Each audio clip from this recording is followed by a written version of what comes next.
ये दादा भगवान के 11 बहुत ही महत्वपूर्ण वचन हैं जो गुरु भगवान ने हम सभी प्रेमियों को बताया था। तो आप सब भी इसको सुनिए। तो अध्यात्म ज्ञान की दृष्टि से दादा भगवान ने बताया कि हमें क्या खाना चाहिए, क्या पीना चाहिए, क्या निगलना चाहिए, क्या पचाना चाहिए और क्या फेंकना चाहिए और क्या वश में करना चाहिए। ठीक है, तो इन्हीं सभी के बारे में प्रस्तुत है 11 पॉइंट। तो सबसे पहला जो वचन है गुरु का वो है गम। तो गुरु भगवान ने बताया कि हमें गम को खा जाना चाहिए।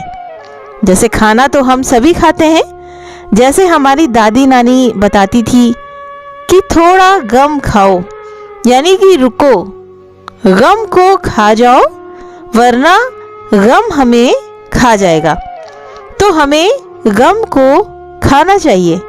ठीक है, अध्यात्म की दृष्टि से हमें क्या खाना चाहिए? दादा भगवान ने बताया कि हमें गम को खाना चाहिए। दूसरा वचन है दादा भगवान का कि क्रोध, हमें अपने क्रोध को पीना आना चाहिए, क्योंकि हमारे अंदर जो क्रोध की अग्नि है तो दादा भगवान कहते हैं कि वो हमें तो जलाती ही है, साथ ही हम जिसके ऊपर क्रोध करते हैं संग में उसे भी जलाती है। तो क्योंकि अग्नि का स्वभाव जो होता है वो है जलाना, उसके अंदर कोई भी संविधा डाल दीजिए, कुछ भी चीज़ डाल दीजिए तो वो जल जाती है। तो गुरु के ज्ञान से हमें ये समझना है, दादा भगवान समझा रहे हैं कि क्रोध को पी जाना चाहिए। तो पीने वाली चीज क्या है? क्रोध।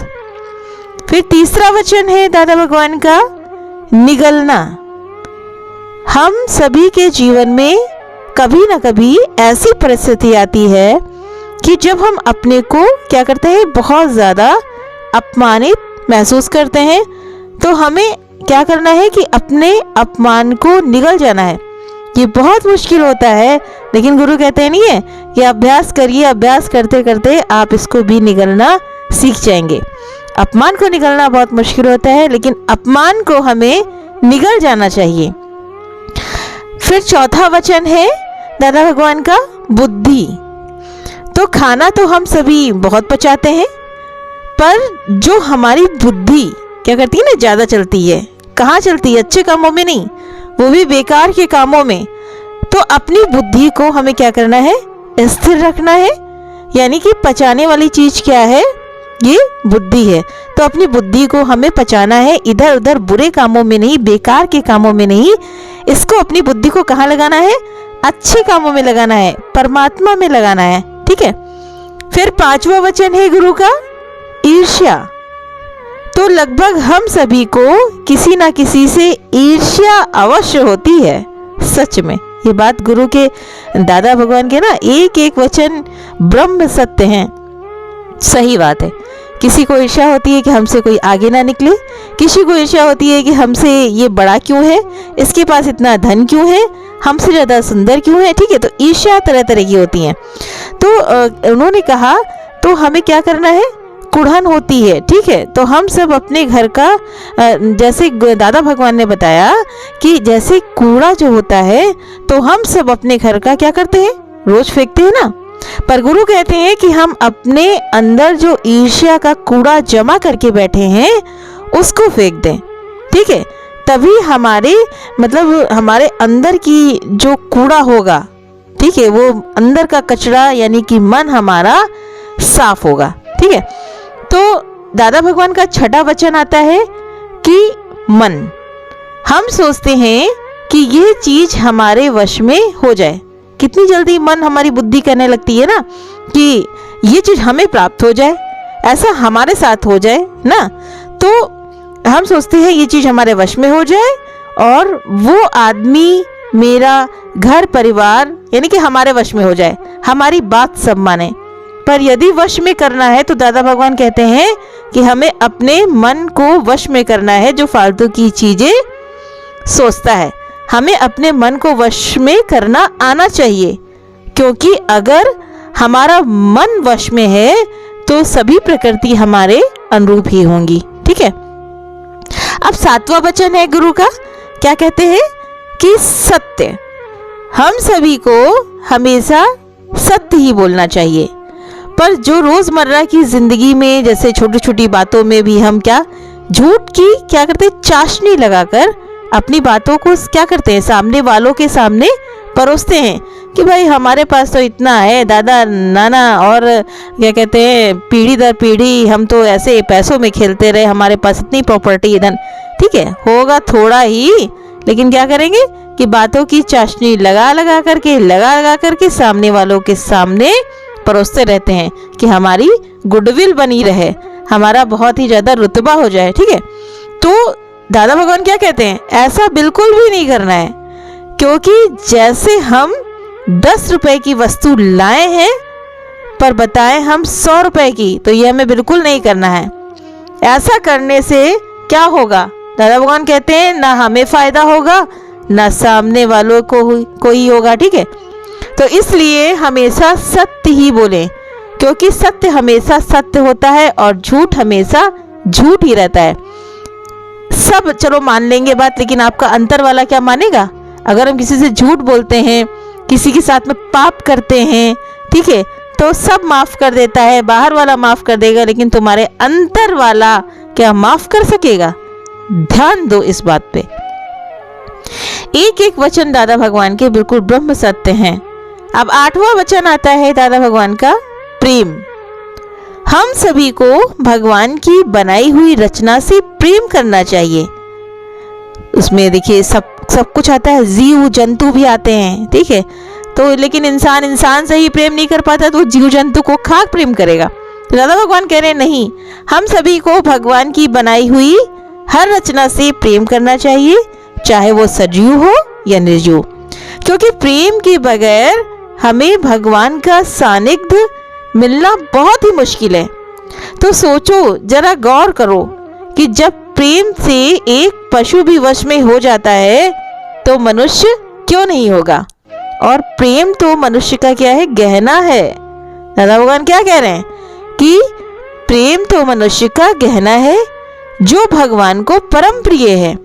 तो हमें सभी से प्रेम करना चाहिए, वो भी कैसा, निष्काम, कोई कामना के साथ में नहीं कि हम इसके साथ में कर रहे हैं तो वो भी हमारे साथ में करे, नहीं, ऐसा हमें नहीं सोचना है।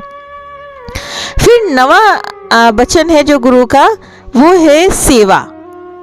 तो सेवा हमारा परम धर्म है। हमारे शास्त्रों में भी ये कहा गया है, इसको क्या, सेवा को क्या बताया गया है, सेवा को बताया गया है यज्ञ बताया गया है, ठीक है। तो संसार में और कोई भी, गुरु कहते हैं, बताया था भगवान जी ने कि और भी कोई यज्ञ करने की तुम्हें जरूरत नहीं है।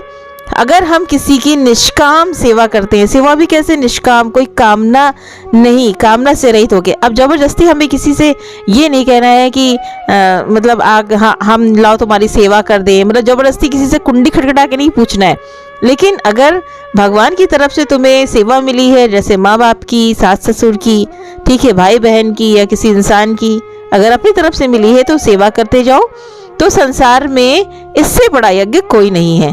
तो हमें जबरदस्ती, जैसे बताया ना, किसी से पूछना नहीं है कि तुम्हारे घर में कोई काम है या नहीं है। अपनी तरफ से, यानी भगवान की तरफ से जो तुम्हारे सामने घर परिवार या किसी की भी सेवा करने का अवसर मिले तो निष्काम प्रेम भाव से सेवा जरूर करो। यही सबसे बड़ा यज्ञ है, यानी कि तुम्हारी सेवा ही सबसे बड़ा यज्ञ है। फिर 10वां वचन आता है गुरु का, लेना। अब लेना क्या है, हमारा हाथ हमेशा क्या कहता है, ला ला ला, मतलब ले ही ले, देने दादा नहीं करता है। जैसे कहा ना कि देना, लेना है, देना, देना क्या देना है, दादा भगवान ने कहा कि देना है तो सबको प्यार दो, ठीक है, प्रेम दो। अब 10वां वचन है गुरु का कि लेना।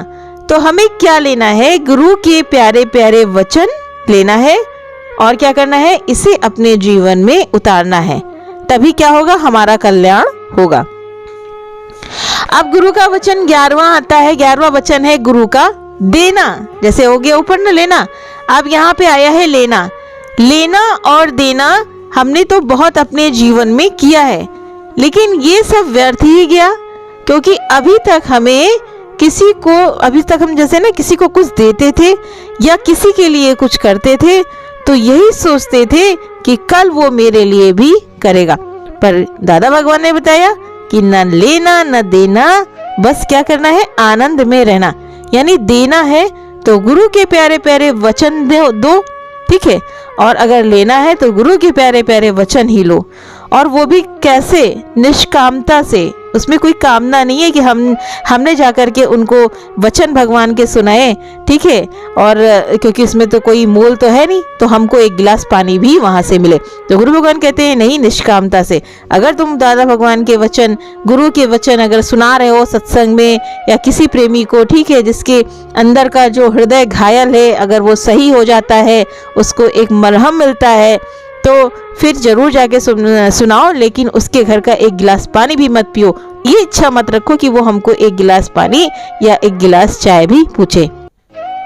तो जिससे मतलब ऐसा अगर करेंगे, निष्कामता से अगर करेंगे तो जिससे हमारा तो कल्याण होगा ही, गुरु के वचनों से हुआ है, ठीक है, वैसे ही सभी का होगा। तो ये प्रेमियों दादा भगवान के 11 वचन हैं जो गुरु भगवान ने बताए थे। तो आप सब भी इसको मनन करिए और ये समझिए कि कैसे दादा भगवान ने बताया कि क्या खाना है, क्या पीना है, क्या पचाना है और कैसे हमें इन वचनों को अपने अंदर उतारना है। तो कमेंट करके जरूर बताइएगा कि आपने अपने अंदर कौन सा वचन ग्रहण किया। हरि ओम तत्सत।